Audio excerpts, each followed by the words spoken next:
મિત્રો, હજુ ગઈકાલે જ બનેલી એક ઘટના કે જેમાં મધ્ય ગુજરાતના બાકરોલ ગામે એક કોંગ્રેસના પૂર્વ કાઉન્સિલરનું મૃત્યુ થયું હતું, જેમાં તેમની હત્યા કરવાનું સામે આવ્યું છે. મહત્વનું છે કે એક પછી હત્યાના બનાવો બની રહ્યા છે, ત્યારે અમદાવાદના ખોખરામાં ધોરણ 8ના વિદ્યાર્થીએ ધોરણ 10ના વિદ્યાર્થીઓનું મર્ડર કર્યું છે. 7 ડે સ્કૂલમાં ધક્કામુક્કી જેવી સામાન્ય બાબતે વિદ્યાર્થીને છરી મારી દેતા હોસ્પિટલમાં સારવાર દરમિયાન તેનું મૃત્યુ થયું છે.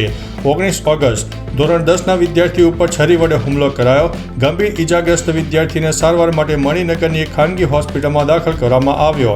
વિદ્યાર્થીના મોત બાદ 7 ડે સ્કૂલ પર સિંધી સમાજના લોકો એકઠા સવારના શરૂ થઈ ગયા.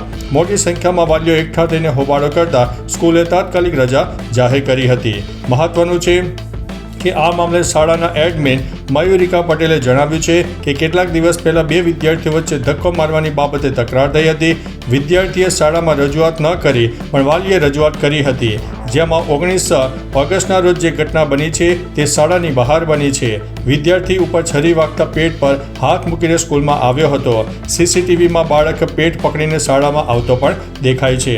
તો ચાલો મિત્રો, ફરીથી દેશ અને દુનિયાના સુપરફાસ્ટ સમાચાર લઈને મળતા રહીશું. ત્યાં સુધી અમને રજા આપશો. નમસ્તે.